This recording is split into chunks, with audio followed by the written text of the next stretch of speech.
So it's officially happened. Don Callis has been fired by Impact Wrestling. What we actually know to be factually accurate, reality has bled its way into fiction, shall we say, because Don Callis, who is no longer, of course, the Impact Wrestling Executive Vice President, he hasn't been for a long time now, at least a couple of months or so, officially, as far as we're aware.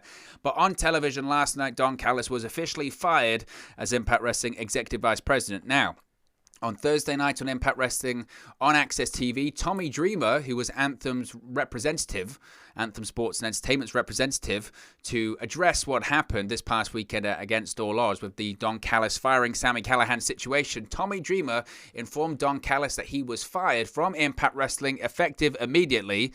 The firing of Callis comes just days after the now former Impact co-executive vice president got the Young Bucks to help Kenny Omega retain the Impact World Championship in his defense against Moose. After the match, he also fired one half of the Slammiversary main event, Kenny Omega's opponent, Sami Callihan, who, as I mentioned, was initially scheduled to face Omega at Slammiversary in July. But, of course, Callihan has been reinstated by Tommy Dreamer. He revealed that Callihan has been reinstated and will be getting his World Championship match. We'll touch on that in a second. Now, Don Callis, in reality, as I mentioned, this has been a story that we've covered extensively here on the channel. Don Callis, as far as we're aware, officially hasn't been an executive vice president for Impact Wrestling, I would say, for a couple of months, maybe even longer. The story about him leaving Impact Wrestling, becoming a talent for AEW, goes back all the way to December last year when Kenny Omega first won the AEW World Championship. That was a story then, but certainly over the course of the last few months, it's really begun to ramp up. When Don Callis was removed from the Anthem Sports and Entertainment website as an executive with the company, a co-executive vice president of Impact Wrestling, he was removed, his profile was removed, and suddenly people started saying, wait a minute, where is Don Callis gone? Is he actually even an executive vice president with Impact Wrestling anymore? Because obviously, as I mentioned, people were aware of the stories, people were aware of the rumors and the conversation about his future with Impact Wrestling. Now, after that, we then heard the stories from Impact Wrestling talents themselves. Fightful and PW Insider, covered this extensively, saying that they'd spoken to talents at recent TV tapings, and Don Callis for a while hadn't been as involved as he once was. Scott D'Amore was really taking point in everything. He was really running the show there, and Don Callis was really not in charge as much as Scott D'Amore was, or certainly Don Callis as much as he was previously. And the most recent set of Impact Wrestling tapings last month as well, I think it was a 4 or 5 day TV taping. Don Callis was only there for 1 day. He was only there for 1 day. He and Kenny Omega were only there for 1 day before they left, and they went back to Jacksonville, or they went back to Canada, I guess in the case of Don Callis, went back to Winnipeg. And basically, yeah, he was only there for 1 day, and he was only doing there as a talent pretty much. And the story that we had been given for a while is that basically the only reason that Don Callis was still around in Impact Wrestling at this point is because Kenny Omega is there. Because as an AEW talent, which is what Don Callis is right now, as a signed AEW talent, his only reason for being there is as Kenny Omega's manager. So he was just there as a talent at these recent set of Impact Wrestling tapings to do promos, to do pre-tapes, to do vignettes, to do whatever, as long as Kenny Omega was there. And once that was done, he was gone. Like with Tony Khan, like with Kenny Omega, because he's an AEW talent at this point. Now, Don Callis has been an executive, or was an executive with Impact Wrestling since 2017, where he and Scott D'Amore were both announced as executive vice presidents of the company. Now, as I mentioned, this move has been expected for months, as Callis was mostly being used as an on-screen character on Impact and AEW as the manager for AEW and Impact World Champion Kenny Omega. Now, it's likely that Callis will be staying with Omega, of course, who holds currently the AEW World Championship and the Impact World Championship. So just because Don Callis has been fired as an executive with Impact Wrestling, he is still going to be on the program as long as Kenny Omega stays there. So, as we'll see in a second, the match graphic for Slammiversary, for example, featuring Kenny Omega versus Sami Callihan, has Don Callis in the corner of Kenny Omega. So, as long as Kenny Omega remains the world champion for Impact Wrestling going forward, Don Callis is going to be on the program. So, last night's firing of Don Callis doesn't necessarily mean that he's going away anytime soon. It just means once Omega's done with Impact, Callis is done with Impact. Now, following the firing of Don Callis last night on Impact Wrestling on AXS TV, Sami Callihan, who had just been reinstated, bumped in to Don Callis backstage and made sure to remind him that while Callihan doesn't plan to do anything to Callis, he was planning to bash Omega's brains in, stating Omega was the one person that Callis loved, and this threat by Callihan left Callis speechless as Impact went off the air. So, as I mentioned, this is no definitive word as of yet if this is the official last word of last appearance of Don Callis on Impact Wrestling Television. If he's been officially written off of TV, I don't think so. I think he is going to be on more episodes of Impact Wrestling going forward because, again, Kenny Omega said that's the reason Don Callis is there.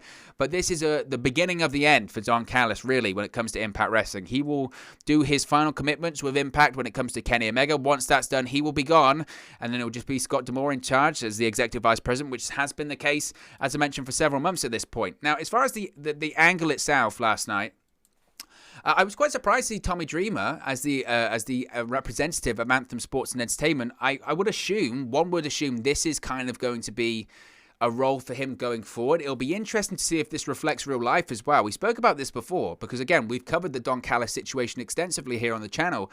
And when we spoke about it before, a lot of you guys in the comment section, which, by the way, I really appreciate all the time that you take to comment on these videos, interact with them, smash a like on the like button, subscribe, all that kind of stuff. I really, really appreciate it.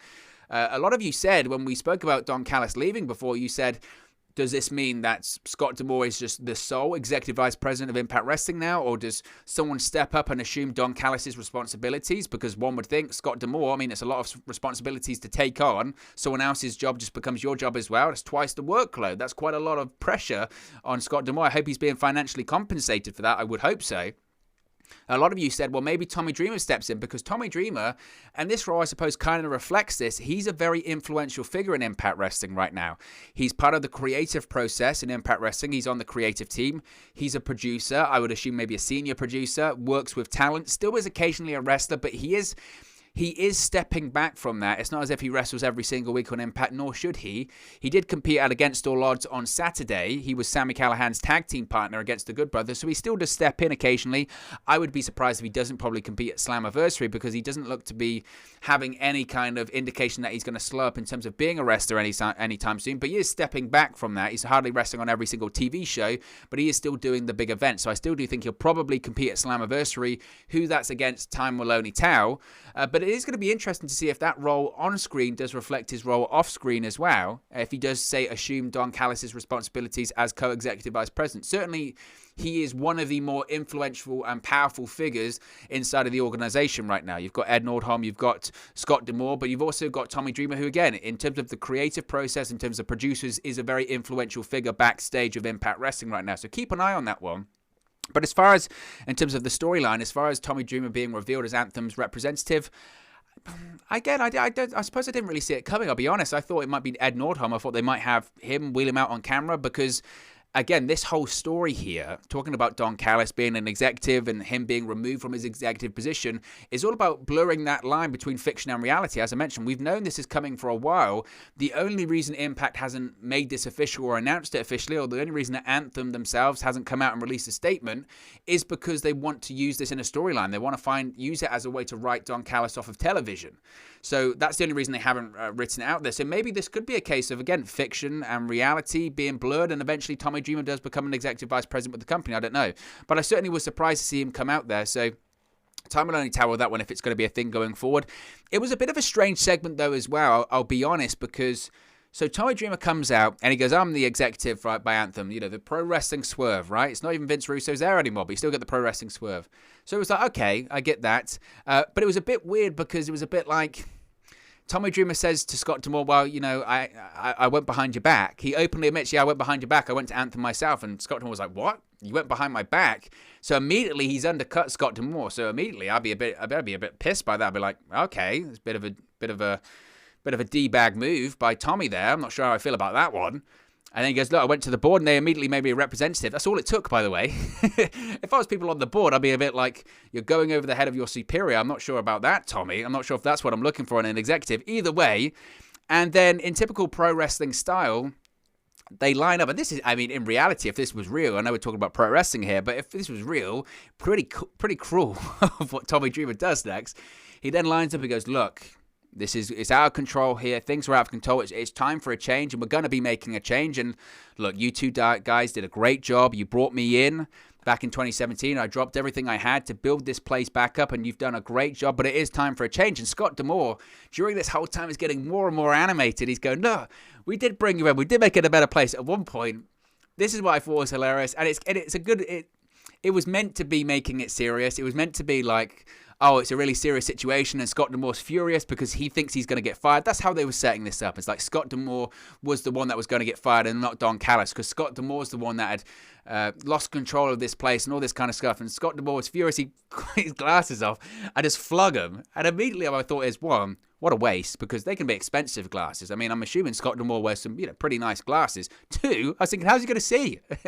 How is he going to see later on when he's doing contracts or he's signing releases, all that kind of stuff? He's like, I can't see. Why? I threw my glasses away on camera. I hope that was the last thing of the day. I certainly hope he doesn't wear them to drive or anything like that. Certainly, I mean, I appreciate it for the entertainment, but I must say I did pop when he flung his glasses across the impact zone. That was very funny. Anyway, Tommy Dreamer's lining this up and you're thinking, oh, Scott D'Amore's the guy to get fired. He's the one that's going to get the sack here. And it's not. It's not. He says, effective immediately, Don Callis, you're fired. Don Callis is the one that's fired. So the segment itself, look, as I mentioned, the reason why Anthem and Impact didn't confirm this when the story originally came out is because they wanted to make a storyline of it, because it's big news. They said Don Callis has been with Impact for 2017. Him and Scott D'Amore have been instrumental in the resurgence of Impact Wrestling. Maybe not to where they once were. Maybe that's impossible now, especially with the emergence of AEW. But certainly they've been very, very good for the company. So it is a big story, and it was certainly a big angle, something that we predicted here on the channel. And it'll be interesting to see what happens going forward. Again, it's probably not Don Callis' final appearance for Impact Wrestling, because I think as long as Kenny Omega's there and as he is the Impact World Champion, that is going to continue. But it's certainly going to be interesting to see where they go going forward. And I would assume, and again, it depends when Kenny Omega drops the title. I was going to say I would assume that maybe Don Callis' final Impact appearance comes at Slammiversary. But again, it depends if Omega drops the title. If Omega retains, which at the moment I kind of think he will, then maybe Don Callis sticks around. I don't know. Certainly, there's more questions than answers right now. But finally, we can stop addressing Don Callis as an executive vice president with Impact on screen when we know he's not. And it's going to be interesting to see what happens with Tommy Dreamer going forward. I still think, as I mentioned, Tommy Dreamer will probably have a match at Slammiversary, even as Anthem's representative or the board representative. So we're still going to have two on-screen authority figures. We're still going to have, before it was Scott D'Amore and Don Callis, now it's Scott D'Amore and Tommy Dreamer going forward. So that's going to be interesting to see. But, I enjoyed the segment. It was, a typical pro wrestling segment. Again, there were parts of it that I kind of went, that's a bit weird, that Tommy Dreamer would just pretend he's going to fire Scott D'Amore. And you can see Scott D'Amore actively getting angrier and angrier because he thinks, I'm going to get fired for no reason here. This is BS. I wasn't even the one that fired Sami Callihan, and I'm getting blamed for this. This is awful. This guy went above me and he stooged to the board and he's going to fire me and he's going to keep Don Callis. What is going on? And then he fires Don Callis anyway. You can see the reaction in his face there on the screen. He's very surprised. But I enjoyed Scott D'Amore's performance immensely because he was getting so animated. And when he flung his glasses across the Impact zone, I laughed. I literally laughed out loud. It was very funny. So as I mentioned, Sami Callihan, shock horror, as many expected, he has been reinstated to Impact Wrestling and he will be facing Kenny Omega for the Impact World Championship in the main event of Slammiversary. The main event for Impact Wrestling Slammiversary is official. On last night's episode, Scott D'Amore announced that the representative of Anthem was coming to the show to deal with the fallout of Against All Odds. As I mentioned, this led to Sami Callihan being reinstated by the representative, Tommy Dreamer, who then fired Don Callis. So that's the main event once again of Slammiversary. Yeah, my opinion hasn't really changed on it, to be honest. If you'd have asked me a few weeks ago, or say a month or so ago, what's the main event of Slammiversary going to be, I would have been really convinced it was going to be Omega versus Moose, and they were going to move that match from Against All Odds to Slammiversary. Not that this doesn't feel a big match, I just don't know if it's really, is this really the main event? Like, does this really feel like the best that Impact could do? Is this the best big match that Impact Wrestling could do for the main event of Slammiversary? Of course, you've got, again, the former WWE stars are going to debut on this show. Some former Impact Wrestling stars returning. You've got probably some New Japan Pro Wrestling stars appearing at this event. Live fans return. The crowd's back. It's a really monumental event, in addition just to being the 19th anniversary or the 19th year, whatever, of Impact Wrestling in general. That's a big deal too. I just don't know if this just... you can let me know in the comment section below. Does this scream like big main event time, big main event for Slammiversary? I don't know if it does. And again, I look at it and I say, is Kenny Omega, realistically, is he going to lose to Sami Callihan? Is Sami Callihan going to be put over by the AEW World Champion Kenny Omega? Because Kenny Omega isn't dropping the AEW World Championship between now and Slammiversary. He's just not. So again, I look at that and I say, because if Sami Callihan wins, he should win clean, I suppose, right? So I don't know. I really don't know. I think this is a really difficult main event to predict. But the problem is, as well, is Kenny Omega, he's really banged up right now. He's suffering with a lot of nagging injuries. You saw it at Against All Odds. He had all of those cup marks on his back. I think he had a torn labrum last year, which he still hasn't had surgery for. I think he's got a bruised tailbone. He's got, numerous injuries that he's dealing with right now. And frankly, the schedule is just eating him alive. So you would think, well, maybe that would mean he's going to drop the Impact World Championship. But I don't know if AEW would want to have their world champion who isn't doing jobs on AEW television, doing jobs in Impact Wrestling television as well. It's a really interesting situation there. So I just don't know. I just don't know if I see Sami Callihan winning that one. It's an interesting main event. I just don't know how I really feel about that right now, because in my mind, I think a casual fan looks at this and says, well, I think Kenny Omega shouldn't have a problem with Sami Callihan. I know they've tried to build him up, but I don't know. I know that they've tried to build it up as, Don Callis has said Sami Callihan's the greatest threat to Kenny Omega. That's why he had the Good Brothers attack him at Under Siege. That's why he fired him at Against All Odds, because he doesn't want Sami Callihan going anywhere near Kenny Omega, because maybe Sami Callihan's the one to beat him. Again, I just don't know if I truly buy into that. I mean, I might be alone in that, but I just don't know if I truly buy into that. I think the bigger match would have been Omega versus Moose. That feels to me like a Slammiversary main event.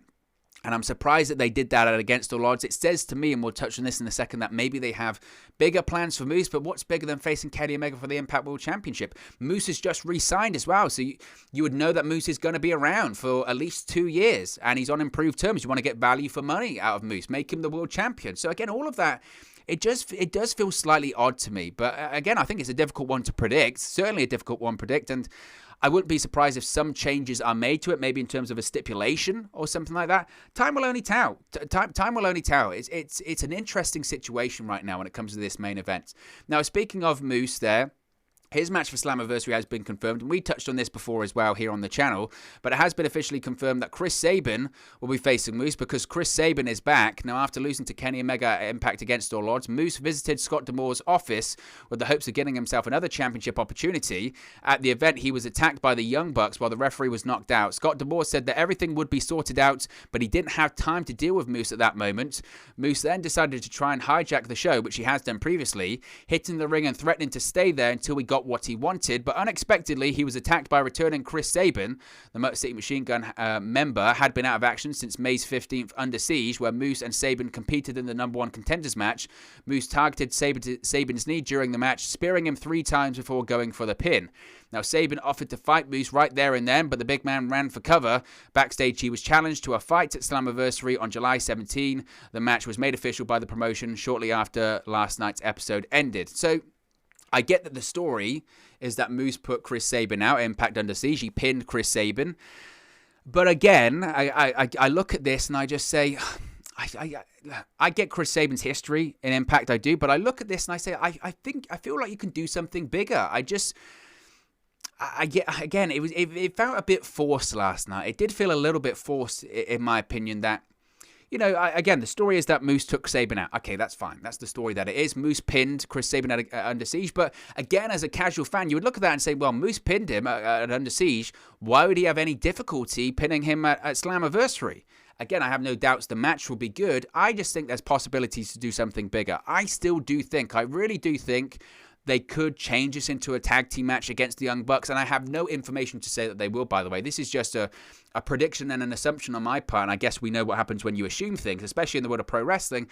I don't know. Again, I just feel like, for me, I felt like the money match would be Moose versus Omega in front of fans for the first time. They could have saved that for Slammiversary. They instead decided to do that at Against All Odds, and instead they've spun off and doing Omega versus Sami Callihan, Moose versus Chris Sabin. Both matches are going to be very good. There's no doubt about that, and Chris Sabin came back like a house on fire. Again, it just felt a little bit forced, and again, I look at this and I only see one winner. Moose wins this match, absolutely. Maybe that's the point, right? Maybe that's the point. Maybe they're looking at this Impact and they're saying, look, He did the job to Omega, even though there was a lot of bows and whistles. There was a lot of shenanigans there. The Young Bucks got involved. They hit 3 super kicks, a BTE trigger, 1 winged angel. Certainly they made it so it was justifiable that Moose couldn't kick out. He was hardly beaten clean in the middle of the ring. Maybe they'd look at it and they say, look, we need to get Moose some of his heat back, and he gets that back by beating Chris Sabin. Maybe that's how they look at it. I just don't know. I just feel that this is such a big event, Slammiversary, that there could be bigger matches to be done. I still think there's a possibility they could switch it into a tag team match with the Young Bucks, with Moose and Chris Sabin being the unlikely pairing, even though I don't like that storyline that much in terms of enemies, or can they coexist? We get that enough on WWE television. But considering, you know, it does make sense there. There is a story to be told there. Again, the Young Bucks attacked Moose at Against All Odds. The Young Bucks have history with Chris Sabin and the Motor City Machine Guns, Generation Me. Slammiversary is a big event. You have the AEW and Impact working relationship. The Young Bucks have been open to working an Impact Wrestling match with this working relationship between AEW and Impact Wrestling. So I do think that's a possibility. The only issue is right, we're running out of time. This is about a month to go. So if they wanted to announce that match, they would have to announce it relatively soon. It could happen in the next couple of weeks or so. So that is a possibility too. So time will tell with that one, but that match has been confirmed. Again, I just don't know how I really feel about that being a Slammiversary card. Again, the matches will be good. Callihan versus Omega is good.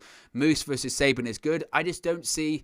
You could see that on any Impact Plus event, and I just feel like the Slammiversary card should be bigger than anything they've done before. And I just don't know if it's the best use of the talent in the right positions. You know, you can let me know your thoughts in the comment section below. Finally, we have an Impact Tag Team title match set for next week, because the June 24 episode of Impact Wrestling is beginning to take shape, because on last night's episode of Impact Wrestling, New Japan Pro Wrestling legend Satoshi Kojima defeated one half of the Impact Tag Team champions Rhino in singles action to earn himself and Eddie Edwards a Tag Team Championship opportunity.